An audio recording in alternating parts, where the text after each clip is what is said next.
On a very good day, good morning, good afternoon, good evening, good everything, wherever this fine and fabulous Foxborough fan-centric podcast finds you.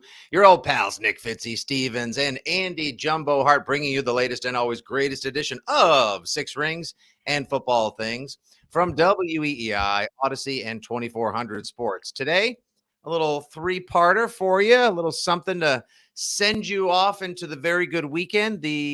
If I'm not mistaken, Andrew, the final weekend of February. Now we are but almost 2 weeks removed from the Super Bowl. We'll do a little Pat's Purry off the top, the news, notes, and nuggets circulating around Pat's Nation. Then we'll get into our continued series, the positional off-seasonal reviews. We're going to tackle the offensive line. I see what you did there. Oh, you guard yourself from that. We'll have to center things up to get that one going. Help. And finally, of course, the questions from the minds of the Mad Pats fans and more. A little mailbag at the end of the pod. All right, I just want to get right down, cut to the BS, no chaser, straight up, neat in the glass. Here we go.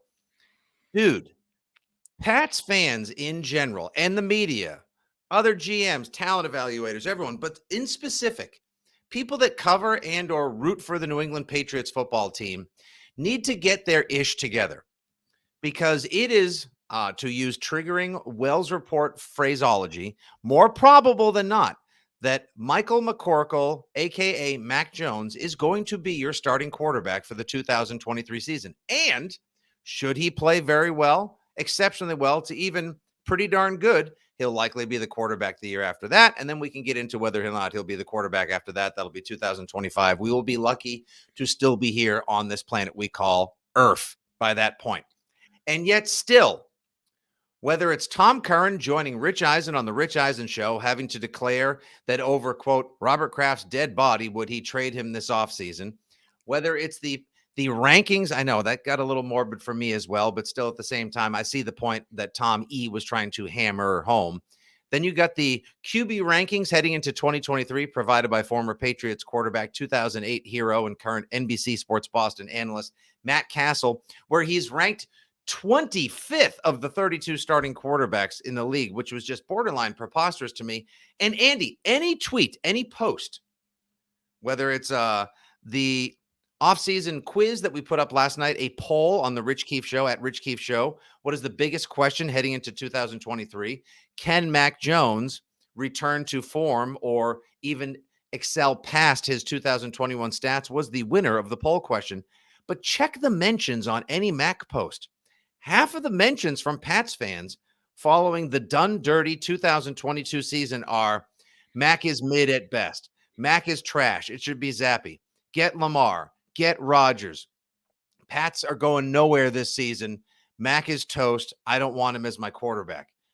I mean, I still honestly cannot believe people will not give this guy.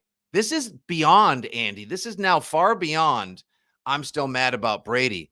This is flat out people just from the attitude to the stats to the poor performance, maybe just sort of creating their own narrative and beyond.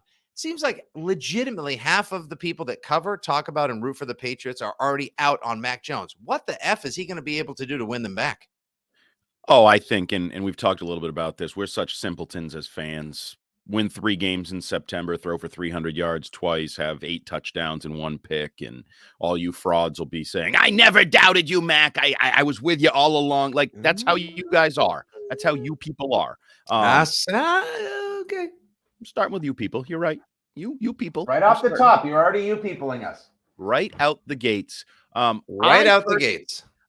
I'm going to say this, and you know I like to pat myself on the back, but I've been saying for like almost 2 years. Short trip. Yeah, it's a short, luckily, right here. For a couple of years, like he's not likable. And I think that plays into it. His likability factor combined with everything you just mentioned, the year, the histrionics on the field, the production, everything. If he were more likable, I think he would have gotten a longer leash from fans. So maybe what I talked about earlier on towards later in the season, and of course, our multiple appearances, our award-winning appearances all over the weei-fm dial. Tons. You haven't seen them? They're up in they're in the mailroom. Just ask Rachel up front. I'd I- like to thank my mom, my agent. it looks. Excuse me, conductor. Would you get the music to play Andrew off? Thank you. First, I'd like to make a political statement. Part of what I would like to speak. Please welcome these displaced natives. See, part of what I remember when I was talking about, we I think maybe spent a radio segment or two, maybe a little pod piece, but I want to bring it back up. Obviously, the most important piece for Mac Jones getting his ish back together is to just play like work with Bill O'Brien, better weaponry, if you will, the offensive line. Everyone can do everything to bring the team together, to advance the cause forward, make Mac look better, etc. But it's kind of important for Mac to go on a little bit of an image rehab tour. Mac needs to do a few things, I think, to sort of make himself seem a little more like a bullish. He can. I don't know that it matters all that much at this point, because if he does the likability tour in, let's just say, May, June, and July, and sucks in September, it's irrelevant. And if he doesn't do the likability tour in May, June, and July and comes out slinging in September, it'll also be irrelevant, because that's I always say, like, the Manny Ramirez thing, like, man, everybody loved Manny. Why? Because he was going to hit you 35 bombs, knock in 120, and hit 315 while throwing old men to the ground. But listen, well before we found out about him pushing the traveling secretary to the ground in Houston, we all loved the fact that it was Manny being Manny. He was like an overgrown man-child that had incredible hand-eye coordination, soft wrists and insane power. That was fine. Like, he was a goofball. And then we sort of turned on him a little bit by the end there, because the behavior, no matter the production, became a little turned on him intolerable. when he left. You kicked dirt on his grave on his way out the door. Well, because he kind of pulled a Randy Moss. It was sort of like when Moss was like, I want a new deal, trade me. And then, like, actually, we've got these two great tight ends. We are going to trade you, and we're not going to miss a beat. With Manny Ramirez, it was like, I want a new deal. Well, we just paid you $160 million. We're not sure if we're going to do that. Yeah, trade me. Okay. And they got Jason Bay back, and it wasn't that bad a deal at the time, and we missed Manny, but that's okay. But with Mac, like, Mac's not a goofball. Where he's like, production. No, he's a dingbat. He's kind of a dink. He comes off as a dink. And I know people have rolled it into child of entitlement and grew up rich. And who was that ripped him on TV? There was somebody, I don't know, but somebody kind of alluded to his, growing up a child of privilege, and that just sort of created this.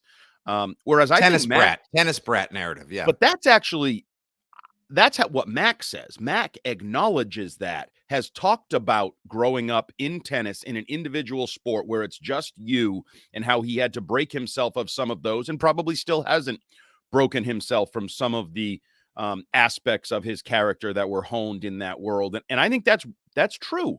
Like, when you're the centerpiece, it's kind of like, I have this theory that only children are kind of dinks for the most part, because they were the center of their world for so long.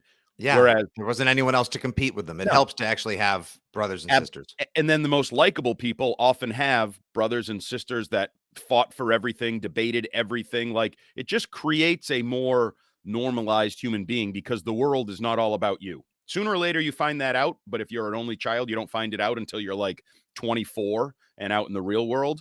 Whereas, Mac is learning on the fly here as the quarterback, but I still go back to, it's just production. It is now, I think there's this groupthink snowballing nature to it as well. Like, it's become popular to rip Mac. It's become popular to pile on Mac. Honestly, I think it's lazy. I think it's just the same way it was lazy to pile on Patricia last season. Well, but it's lazy in both directions. It's like, as soon as somebody says Bill Belichick's the greatest coach of all time, he's the greatest coach of all time. Nobody has the balls to say, well, is he really, or is he the win? Like, it's just, it becomes the accepted groupthink narrative of the time. And I think that's happened with Mac, because I did TV last night and we kind of went through the quarterback rankings, and I ended up with 9 minutes in. Humble brag about television. Okay, thank you. Just telling you the facts. Okay. I was on the radio. Good for both of us. We ended up with him at like 15, and that's Mac is the 15th ranked quarterback. Yeah, it was as is typical with me, it was a segment that was a little all over the map. So, but you don't say, really? Yeah, it You happens. don't really stay. You know what, Andy? I like to think whenever you do television or radio, of course, you like to think of yourself as the true mastermind and brains behind the entire operation. Yeah, it's energy. Okay, Yeah. and Yep. good for you. The whole Yes, thing. Yep. I don't usually think of it like you often want to critique my hosting or my moving along narratives, taking everything in there. And no, of course not. No, don't even get into the whole like, hey, you used to call yourself a comedian. Be that as it may, it's not so much that you ever are, quote, on the rails. I think of your narratives and diatribes more as like a bumper car track. Like there's a fixed set of guardrails to prevent you from either crashing into the infield or careening off into the general population and inflicting mass damage and casualties. And that's okay because we have set the parameters. You can go this way, you can go that way. You can kind of careen all over so long as you stay on the track. That's how I like to look at it. And I think that's why, by and large, our styles professionally mingle nicely here on the podcast. Now, as for those rankings, just to provide a little contextual healing for the listenership right here, Matt Castle, in these rankings, put out his top 32 quarterbacks and had Mac Jones at 25th out of 32 heading into the 2023 season. To me, that's too low, but I'm not saying like put him in the top 10. He's top 12. 15 to 18 currently. Best case scenario, he may finish anywhere from 10 to 12 in the where Kirk Cousins is ranked neighborhood, if you will. But these rankings basically seem to be based off of the statisticals of 2022 because following Mac Jones at 26 was Deshaun Watson. I'm sorry. Feel how you will about his off-field antics and however far he cranked up the creepo meter. But Deshaun Watson ain't no way he's the 26th best quarterback in the NFL. No, he's top 5 when he's right and healthy and not rusty. And if you're just Correct. going on big picture, the thing is, you people got all excited when Mac was a top 100 NFL player a year ago and all the adulation that came his way, that he was too high. He was too high then and he's too low now. So if you average out the 2 years, he probably gets to be where he probably should be, as you said, in that 15, 18 range, something in there. Because the one thing I will state for a fact, if you firmly believe Mac is the 25th best quarterback in the National Football League, he's not a starting quarterback. He's a guy you're looking to replace right now, because I believe you have to be in the top 20. The bottom 10 to 12 are teams that just have a guy they're sending out there to take the ball, drop back and throw while they are looking to find the next guy. You cannot be the truly, because you know my old school saying, there's starting quarterbacks and guys who start games, and they're not the same thing. And if you're 25th in the NFL, you're just a guy starting games. You're already done. I don't believe that in Mac. I still think there's a chance he's a middling, mediocre, average, slightly above average starting quarterback in the NFL. So it was too low. The list was all over the map for a variety of all reasons. over the map. It's kind of irrelevant. It's off-season talking points. It's good for radio and podcasts. Who really gives a rat's katukis where Matt Castle ranks Mac Jones? Just like who really cares where Fitzy and Hart rank Mac Jones? Like, I think a lot of people that make this their number one destination for high-quality off-season Patriots dialogue, analysis, and conversation care where we rank Mac Jones. I don't particularly have a ranking. I don't plan on making an official ranking anytime soon. I'd rather see. I'm going to wait. I'm going to start formulating real projections after free agency, after any possible trades, and of course, after the NFL draft. One more little nugget here in our opening Pat's Puri of grab bag style Foxborough variety. And that would be the news that came out Wednesday evening, according to Tom Pelissero, does a fabulous job for the Niffle Network, I believe it's called.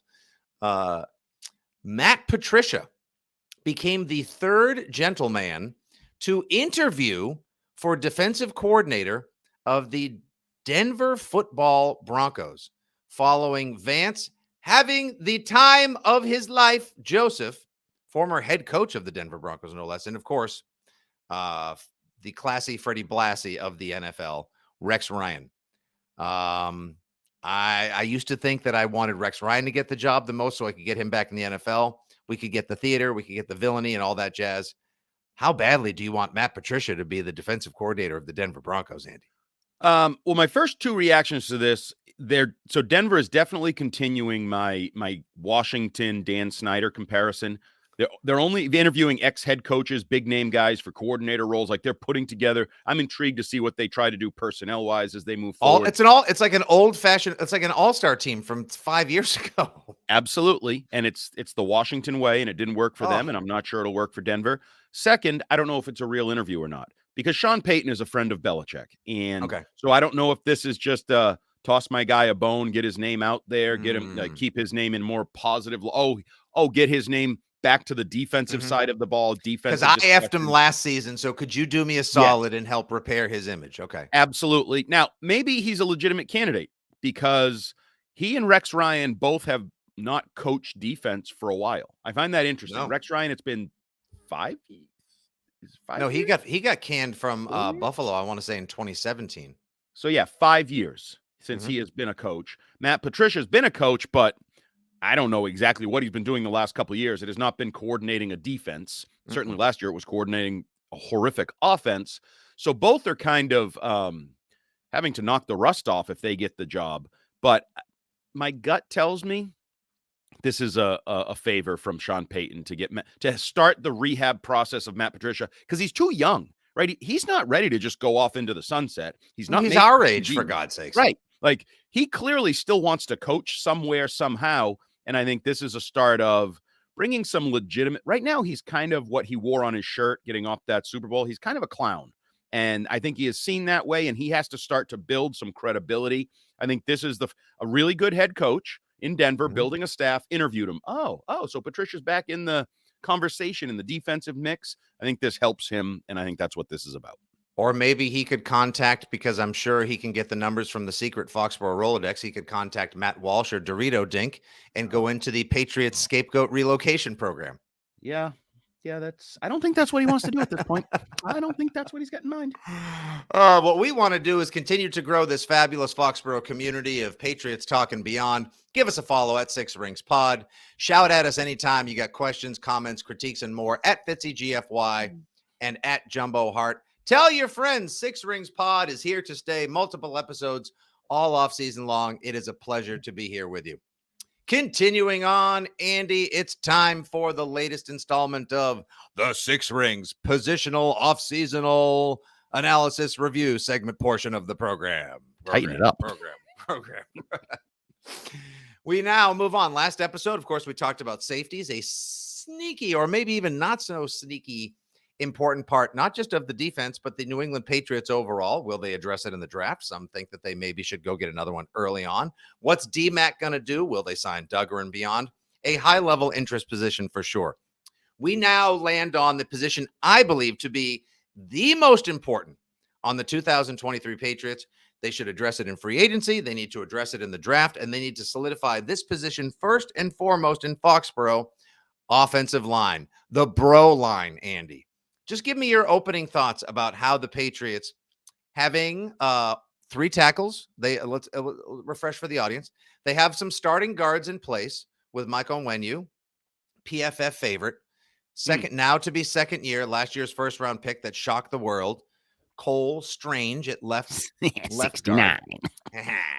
You got David Andrews up the gut. Now, David Andrews, I got to tell you, like the guy, it still plays at a very high level when healthy, but unfortunately, the one that they know and love as Bear has had a number of injuries, including missing the 2019 season with the blood clots in his lungs. Last year, that horrific concussion that he got dinged up with by that cheap shot by former Patriot Chief Jet Mike Pinnell in the Bears game. Oh, that Monday night was that's what threw the season, if any. Well, no, they threw it when they brought in Patricia Judge, but so, you could probably use some depth there.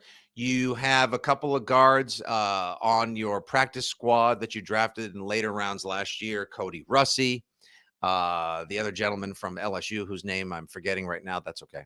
And then, of course, it in your mind, Jason Hines. Thank you. And then, of course, to the tackles we go. There are now 3 on the roster. Trent Brown, the second year of his 2-year, $20 million deal. Stuba, my guy from Michigan, who was a second-team All-Pro his senior season, but then came in with a non-football related non-draft injury, or however you call it. What are those, NFIs? NFI. Not NIL or NFTs. No. NFI. No, and you can GFY. He came in last year with that. Stuber could factor into the equation. Of course, the Patriots just signed Connor McDermott, Oh, Played Connor. 6 games last year. Kana to a 2-year, $3.6 million deal. For depth, could he actually factor into the starting equation? Who knows? So they seem to be prioritizing it across the board, but I still think they have a long way to go. Andy, let's rebuild this bro line. Let's talk about our level of interest. Which way do you want to attack this first? Would you prefer the Patriots get after it in free agency, or would you rather see them draft some young studs? See, I've gone a couple different ways in this, but if the more recent plan that I've come up with and concocted in my head is if you can draft a receiver at 14, spend your money on a tackle, because the tackle market in free agency is more impressive, is deeper. There's more opportunities, whether it's Orlando Brown, McGlinchey, Taylor. Like you can choose. You have options. Whereas that would be Juwan Taylor from the Jacksonville Jaguars, folks. You have options there. So that might be a better route to spend your money and get return on investment there. So I've kind of talked myself into that. Now, I think the McDermott signing is not going to, excite people, but it was sneaky good. At worst, it's a third tackle. It's a guy that solidified what if Matt Patricia didn't exist, if Joe Judge didn't exist, the offensive line ineptitude would probably have been the story of the 2022 Patriots, because they were bad. I get sweat. Like this is the rug of discourse, news, and takes, and it was swept underneath there. I mean, so much so, like it's abandoned, kind of like he had to abandon the line and leave it in the hands of Billy Yates because the offense was in such turmoil by the halfway mark of the season. So you've brought in. Now we got a coach. Now we got a real coach. Well, maybe. I don't know if he's good. I mean, some people hate him in Pittsburgh and thought he sucked. Some people thought he was good. We'll see where that plays out. But you have an expert in the field who you are paying highly in your own dollars. So you believe Adrian Clem is a good offensive line coach. I am hopeful, as a really diehard Dante Scarnecchia guy, that he's going to bring some of the Scar days back to New England, what he learned when he played for Scar and all that. So I think that's a good first step. I think McDermott's a good second step. But now you have a big third step. You need to add a starting caliber tackle, because I'm not sold on Trent Brown. I don't know what happened to him. I don't know how he went from flexing over piles against the Browns to like, I don't really want to be out here, so I'm not going to block the guy I'm supposed to block on this play. Like, was he more of a Zappy than a Mac guy, because he did his best work in the Green Bay and the Cleveland game? It's so hard to describe. Remember in the Green Bay game, he kept calling for them to run behind him. Absolutely. You see a motivated Trent Brown, and you're like, there's no two men that can stop this guy. And then in another game, he's like, gets out there against Buffalo, and he's kind of sick, and he can't even move, and he's just a full human turnstile. But that's who he's been his entire life. I mean, that's why the 49ers traded him. That's why the Raiders didn't get return on their investment out there. Dante Scarnecchia got the best and the most out of him his first swing through New England. I think you saw the real Trent Brown this year, who is up, who is down, who is dominant, who is getting dominated, the whole thing. And in the offseason last year, I mean, I know he did a little bit of a Marshall Newhouse impersonation at times last year, which was pretty rough. But in, last offseason, he went on multiple podcasts, like he was on Pardon My Take and beyond, talking about how much he loves Belichick, what a cool guy he is, how much he loves being a Patriot. And then we saw an unusual pattern of behavior, or rather, maybe a more normalized pattern of behavior, but less of the consistent production from Trent Brown. Do you believe at least one starting tackle for the New England Patriots this season is already on the roster? Yeah. Oh, yeah. Oh, absolutely. Has to be. I don't think it's feasible to do what they need to do overall as a team and expect yourself to go out and find two starting tackles. Sure, if they wanted to, they could use the 14th pick in the draft on a tackle, sign McGlinchey for $80 million and say, we are set at the tackle spot for the next 5 to 8 years. I don't think they'll do that. I think you will get one investment in a tackle, whether that's early in the draft or early in free agency. And then Trent Brown, maybe he moves to right tackle, where he has maybe been more comfortable, feels like he's being paid to play that position. Whatever goes into that. You have Connor McDermott. I'm intrigued, like you are, by Stuber. At the very least, you're bringing some competition. If you bring in one new guy, that means you have 4 tackles that in training camp, the first group and the second group, you're like, okay, these guys could play for the team this year. These guys Yes, exactly. You're not signing Marcus Cannon out of retirement to try to fill a void in the middle of the year, things of that nature. Yeah. And we should mention the free agents, Isaiah Wynn, he gone, as Rich Keefe liked to say. I'm assuming Cannon just goes back into retirement, end of career, kind of. Thank you for your attempted second service, but we're good here. And then Ferentz and Yadni Kajust, who was part of the debacle at right tackle for a while there. He's a guy that wouldn't stun me if he gets no interest, they re-sign at just a bare minimum camp body level. I guarantee you, he will be the next Cameron Fleming. He'll go someplace. He won't play at that high a level, though. He'll be with the Texans or the Raiders within 2 months' time. Probably. That's my best guess. That's my best guess. And I'd like to also point out, Andy, for those that want to, for those out there, the diehards, the wonks, the super fans that want the Patriots, like I do, to address offensive tackle in the draft. A nice little piece Matt Miller put out. It's ESPN Plus content, but I'm happy to share it with you here. He did a nice little jam, 2023 NFL draft, every prospect with a first round grade plus comps. So if we click on offensive tackle, he has 3 that are worthy of being drafted in the first round. At number 8 overall, he's got Peter Skoronski, 6'4", 315 pounds, out of Northwestern. Plays very violently, powerhouse blocker in run and pass game. Definite year 1 starter right out the gate. 14th overall, Broderick Jones, 14th overall. I know a team that's got the 14th overall pick. A little raw, definitely round 1 caliber. 0 sacks allowed for Georgia last year. However, I think people have first round tackle Isaiah Wynn fear. And so I can understand why Pats fans would be a little hesitant to hear that name called out. And then 16th overall, Paris Johnson Jr. Had 6'6", 310, still ironing out technique. Miller says his ceiling is potentially the best of any of the linemen. That's kind of who I want. Yeah. Paris Johnson. Yeah.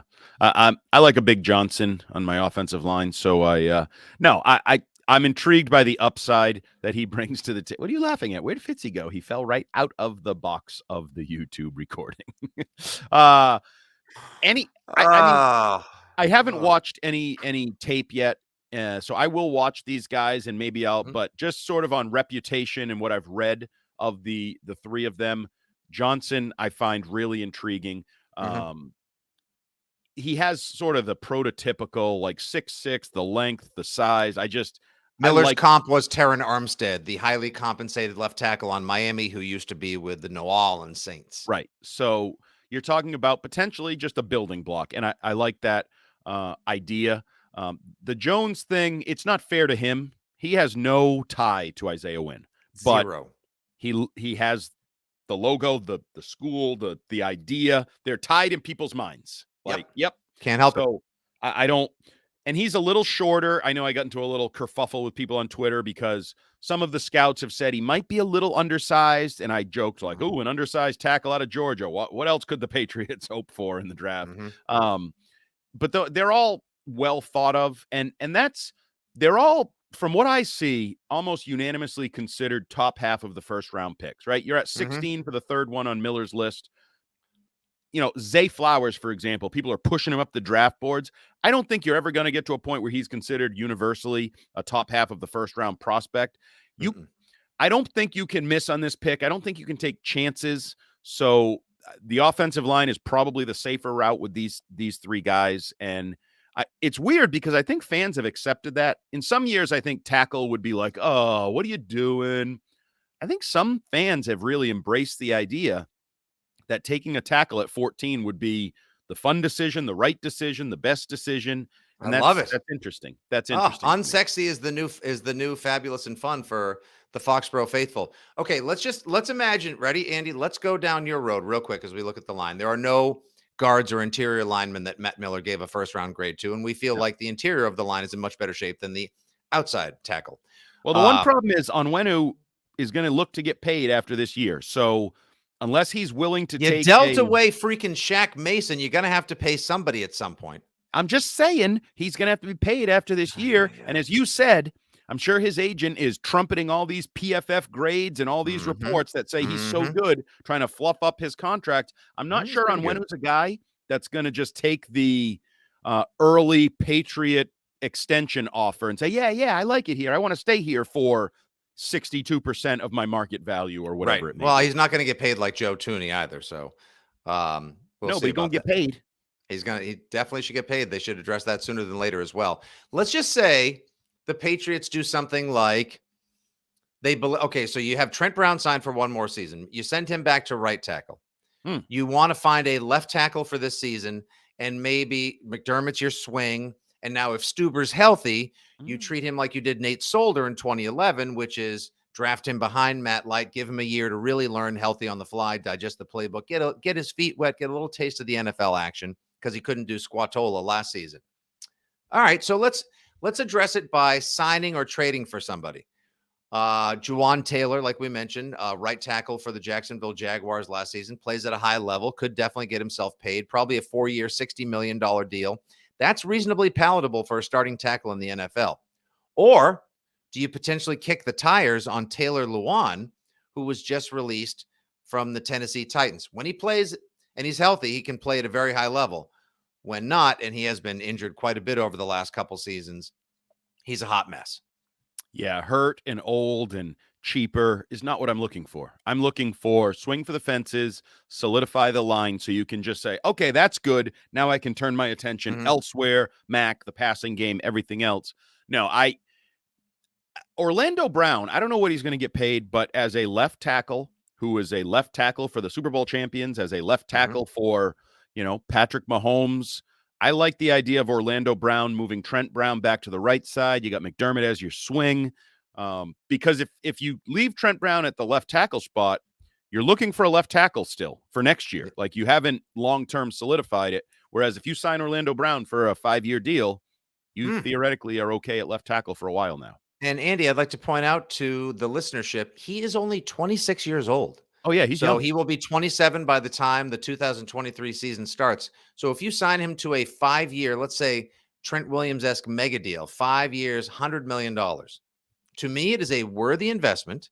Last year he started all 17 games, was an absolute hoss over there on the underrated Kansas City line. I mean, geez, with Tooney and Orlando Brown on the left side, no wonder why Patrick Mahomes didn't have to worry about his blind side much of last season.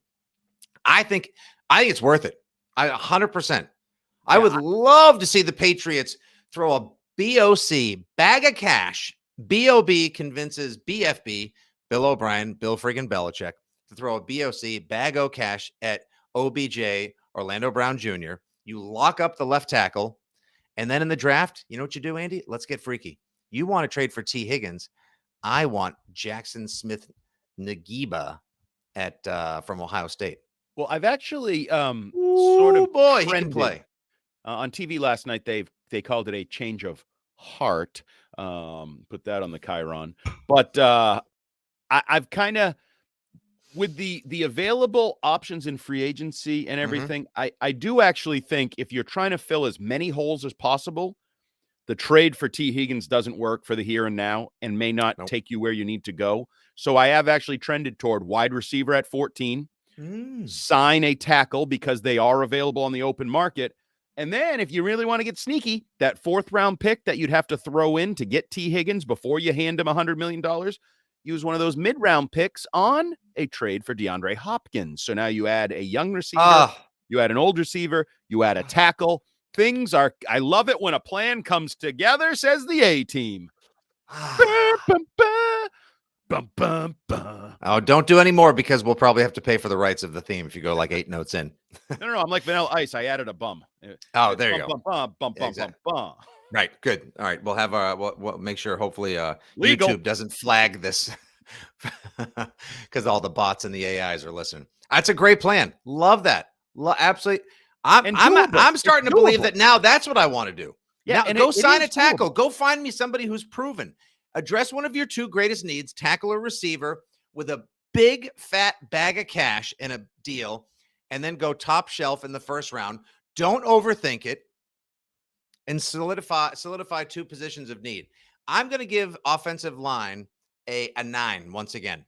My interest level in the offensive line, considering the need for it, this is where you fortify. This is the fundamental building block of a successful football team, or at least an offense that needs to return to respectability, return to form, and give a quarterback in desperate need of redemption a chance. 9 out of 10 for me on the line. Yeah, I am going to go 9.5. Over me. Wow. Yeah, I think this is a huge time, position, opportunity for the Patriots.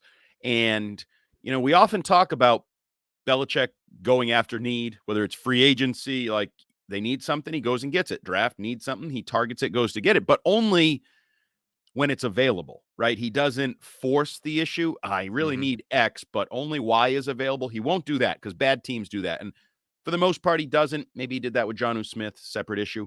But it's available. Like, you don't have to be crazy to think he can go get a tackle here. And when you have the money, the guys are available. Pounce Bill Belichick. You have options. And you're not going to get into a bidding war, I don't think, because there are multiple options. It's not like there's only one. If there was one tackle available and everybody else sucked, I think that drives the price up. But I think some teams will say, well, McGlinchey's not bad, or Taylor's not bad, or whatever. Like, there's options. So go get a tackle. So I'm putting it at 9.5. I think it starts your offseason, and it could give us, because free agency starts on March 13th, 14th, whatever it is. That is correct. The tampering will begin 3 to 5 to 10 days prior. Or now. Right now. Actually, right now. They are using bandwidth elsewhere on the internet and on the Zooms to talk about players that are not yet available. But it'll also give us some insight maybe into the draft. Okay, if they go sign a tackle, I think we start fixating on cornerback, wide receiver near the top of the draft, right? It might give us an idea of how they're stacking the offseason. So I'm very excited. I think they are fixating on fixing a lot of things, and the offensive line is one of them. Clem, McDermott, next in line is the starter, the big piece, the big kahuna, Orlando Brown. And correct me if I'm wrong, Fitzy. Orlando Brown's dad played for Bill in Cleveland, right? I believe that is correct, sir. So we can have family ties with a legacy connection. That would be spectacular. Give him the money, Bill. Pay that man his money. I would love to see it. How do you rank the offensive line in terms of your level of interest, Pats fans, in the offseason? Do you prioritize it as highly as we do with a 9 and a 9.5? Let us know at 6ringspod, at FitzyGFY, at Jumbo Hart. We'll be back next week with 2 more off-seasonal positional previews as well. Going to be tough to top the offensive line. We'll see when we trot out some other positions, and we're going to keep it a mystery just to keep you guys on your toes and keep guessing. That's why you keep coming back to at 6ringspod. All right, let's wrap it up with a little check in the old parcel post, Pat's Parcels, mailbag. Questions from the Foxborough faithful, the mad fans of Patriots Nation, Andy. And we have some Facebook and Twitter questions. Patrick Williams asks, gentlemen, how confident are you that talent will come through the draft, given the hit or miss nature of the last few drafts? Or do you believe the most impactful players will come via trade and free agency this offseason? I think the most impactful players will come in free agency. They should, because if you spend the kind of money I think they're going to spend on at least 1 or 2, you should expect, as Robert Kraft uses the phrase, return on investment right away. There should not be a developmental. Yeah, there should be no developmental period or acclimation period beyond a week or 2, whatever it may be. So I would say free agency or trade. But that said, the 14th pick, whoever it is, assuming they make it, I guess they could trade down, but assuming they make it. Don't F it up. Don't F it.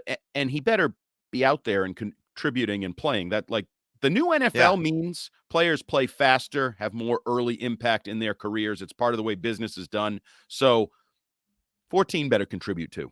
I like the drafts of the past 2 seasons. I heralded what a good draft they had last year when all 10 players selected in the 2022 draft played in the Cleveland game.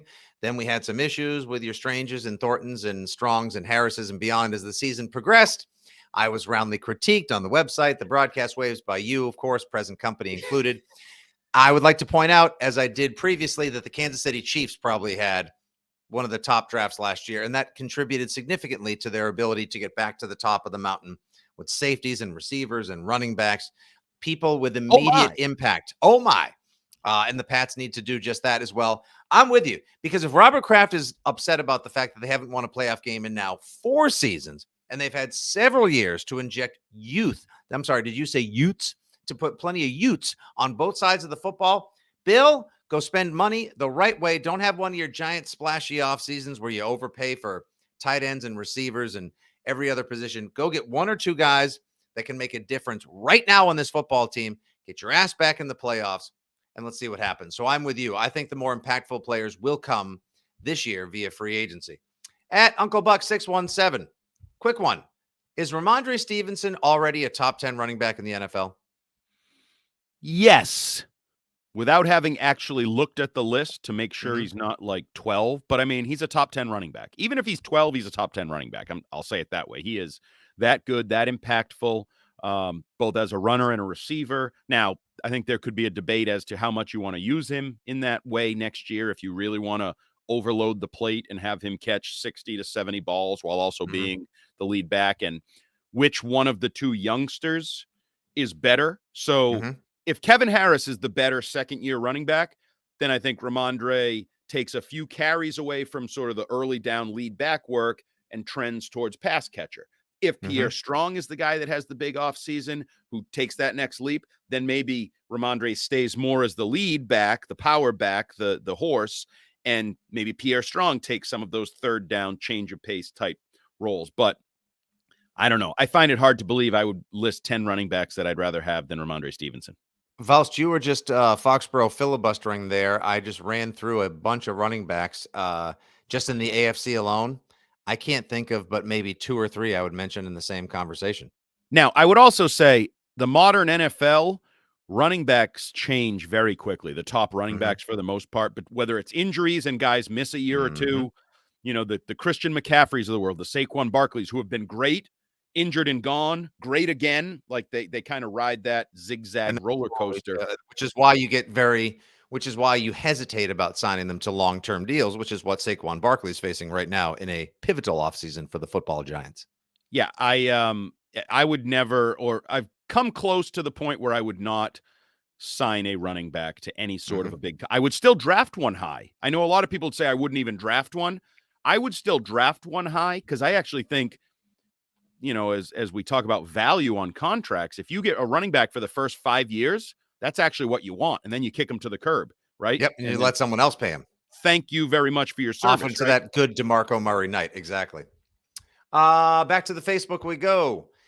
Will Bailey Zappi get a chance to compete for the starting job, or should I just look at him as the backup this season? That's Sean Cotter, not Sean Carter, Jay-Z, Sean Cotter on Facebook. I would, if it was Sean Carter, I would have questions for him about his family. All right. Okay. Anyway, I would look at, in my opinion, Bailey Zappi is the backup. I know we had the Burt Breer report that they don't see much of a difference or much of a gap between Mack and Zappi. I don't necessarily believe that. I'd prefer to believe what Bill Belichick was selling, Robert Kraft was selling last offseason about how good Mack was, franchise QB, how the leaps he had made in his second year. We've seen the workout videos he should be making. Well, I don't even know if he's going to make leaps because I don't even know what he was doing when he was leaning against the wall and lifting his leg like a dog urinating on a fire hydrant. But no, Mack is the starter in my mind. I don't know if I would go the over my dead body route that Tom Curran went, but Mack is the starter. Agreed.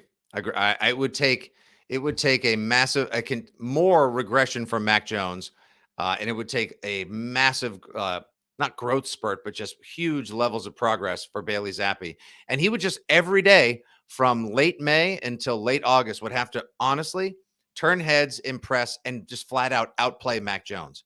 And if Mac Jones has every day, legitimately every day for 4 straight months. Agreed. And if Mac Jones has the tennis brat level of compete, the psycho killer, qu'est-ce que c'est, that he said that makes him worthy of starting in the NFL and worthy of the affection and admiration of Patriots fans, then he should be able to beat out Bailey Zappi. And if he gets beat out by Bailey Zappi, then fare thee well. Thanks for the effort. And can I return my kid's Mac Jones jersey? Or maybe I'll have to tape a Garoppolo on there or something. But I see him as this backup this season. It would take a Herculean effort by Zappi to beat out Mac. Real quick, are we just closing the door on Brian Hoyer? Like, Hoyer's still under contract, has guaranteed, I think it's like 1 point something guaranteed money. Is Brian Hoyer on the roster? Is he not on the roster? What's your projection for Brian, the old man Hoyer? I do not believe Brian Hoyer will be on the roster this season. Okay. I don't see any need to carry Hoyer. I mean, do you really want, I mean, I know you had to play your third quarterback in just the 4th game last season, but holy smoke, do you want Brian Hoyer on the roster eating up $1.5 million? I love the quarterback coaching. I love the offensive. Maybe Billy O'Brien will say like, hey, I need this guy around, Bill, but really? Well, I don't and you don't need him on the roster. I don't think you're going to lose him. He's not going to sign with anybody. So he might be on the practice squad. He might be on the practice squad that isn't really the practice squad of people that stay living in Foxborough, even though when they're not on the roster and are expected to come back kind of role. But I mean, you not only point out the Patriots used your third quarterback in the fourth week, the NFL started, did it reach 70 last year? 70 starting quarterbacks. It was like 69 or 70 starting quarterbacks. Yeah, Miami would like to talk to us about this. The San Francisco 49ers have just entered the chat. So okay. All right, man. I'd like to keep him loosely in the family, ready to go. Yeah. Even though I don't think he's good, but at least he can go out there and hopefully, like how do you feel about living in a subsidized apartment courtesy Robert Kraft in the Franklin, Norton, Norwood, Attleboro area, Brian? It's not an apartment formerly owned by Aaron Hernandez, is it? All right, our next question. We move on to Twitter at Donald3324. Do you see the Patriots going after wide receiver 1 via free agency or the draft, or will we do a Bill O'Brien style double tight end Smith Henry as the focal point of the offense, and then maybe give Kendrick Bourne more time in the slot? Are we still doing this double tight end that includes Smith thing? No, we're not. Yeah, people see, I'm telling you, like there's that popular narrative, the double tight end because of what happened in 2011 with the universal talents of Gronk and Hernandez. I can't say this enough. Billy O'Brien, I love him. He's not a miracle worker. No one's gotten anything out of Jonnu Smith. No one ever will. I can't even spend any more time on it. I just can't. I can't. I mean, I'd love to see him. I would love to see Jonnu Smith have his best season as a Patriot. I would love to see Hunter Henry get back to 2021 levels, if not maybe even like 2017 Chargers levels this year with the Patriots. We'll see. I believe everyone who catches passes, everyone who throws footballs, and everyone who runs footballs will see their stats surpass the paltry statisticals of 2022. But like you said, the guy's not a damn miracle worker. Come on. Last one, back to Facebook. Todd Nierenberg.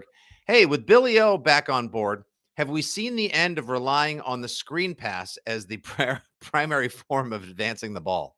As the primary form, probably, but I would not discount it. The screen pass has been a staple of the Patriots offense for 20 plus years. Yeah. Since it became the modern Patriots offense. So I think it will not be as predictable. It will not be as ineffective, quizzical, but you will still see the screen pass as a decent portion of the Patriot offense, just like it was under McDaniels, O'Brien, Weiss, everyone else. So yeah, don't kick it to the curb. Just maybe utilize it in a more functional fashion. I agree. I just don't think the quick game will not be what they default to on a regular basis. You will not be hearing any other defensive or offensive coordinators saying, oh, it looks like an offense that's being called by a defensive coordinator. Correct. But I will just continue to beat this drum. I think that Marcus Jones should be on offense full-time drum. I'd like to see him with screen passes in his hands, right? Like we want to get rid of those. And can I also point out, Andy, when you think of Wes Welker, just as far as like the effectiveness of the short game, if you will, when we think Bill O'Brien on the offense, everyone goes to the 2 tight end set. Everyone thinks prime Gronk and the offensive football weaponry of Aaron Hernandez, 2011, one of Brady's best seasons, Woodhead, Ben Jarvis. What year did Wes Welker have his best season as a pro football receiver? Is this a rhetorical question or no? It's not. 2011. Yeah, I thought it was 2011, but I wasn't sure. He was an absolute monster that season. I think 2007 he burst onto the scene. Yeah, he also had a massive season that year. He had a lot of massive seasons. He did. Again, maybe the most underrated former New England Patriot of all time. Honestly, I don't think we can ever overstate how good Wes Welker was in the 6 seasons he played for the Patriots. He was a Pro Bowler all those seasons. He was first team All-Pro or second team All-Pro veritably every season. He was unstoppable. He is the root of Foxborough frauds.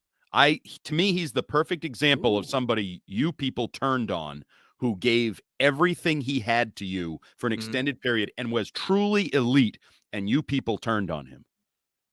Because of Edelman, or because he left, or because of the contentious nature of his relationship with Belichick? The contentious nature, the fact that Edelman replaced him and was clutch, admittedly, at times, but also for the drop in the Super Bowl. That was a bad pass, the twisting. We all know the story.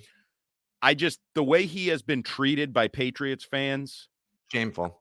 I do. I find it shameful, and it's Foxborough faithful. My ass started with Wes Welker and the way you people treated him.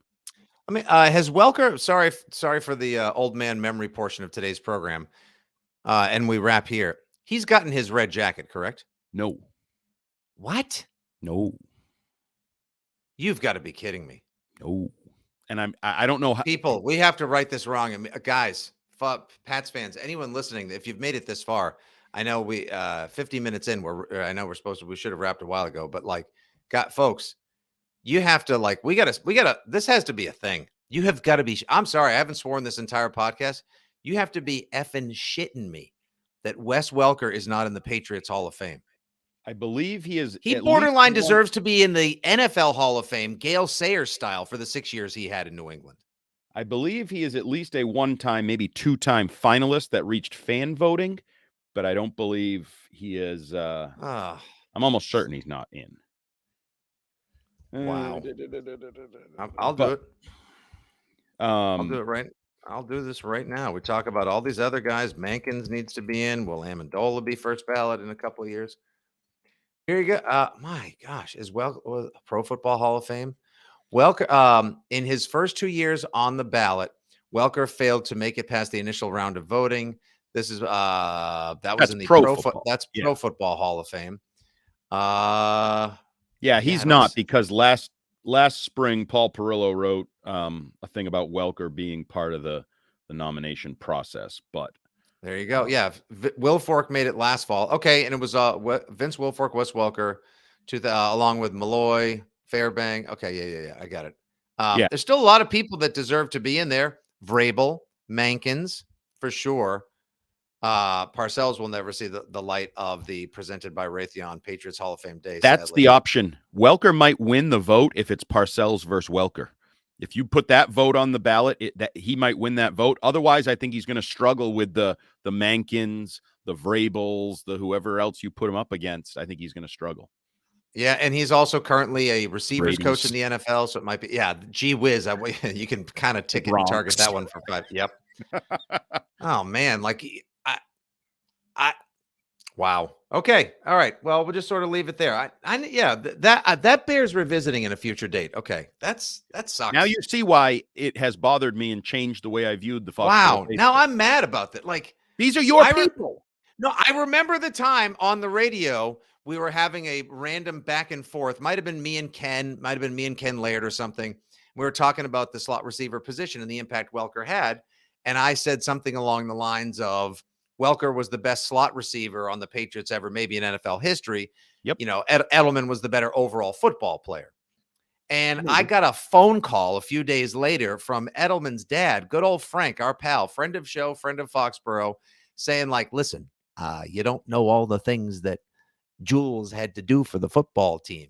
Well, Wes was great, but Jules was the whole package. And I was like, Frank, I understand. I got it. Believe me. Listen, I love you. I don't want to ever end up on the wrong side of Bubs' pops.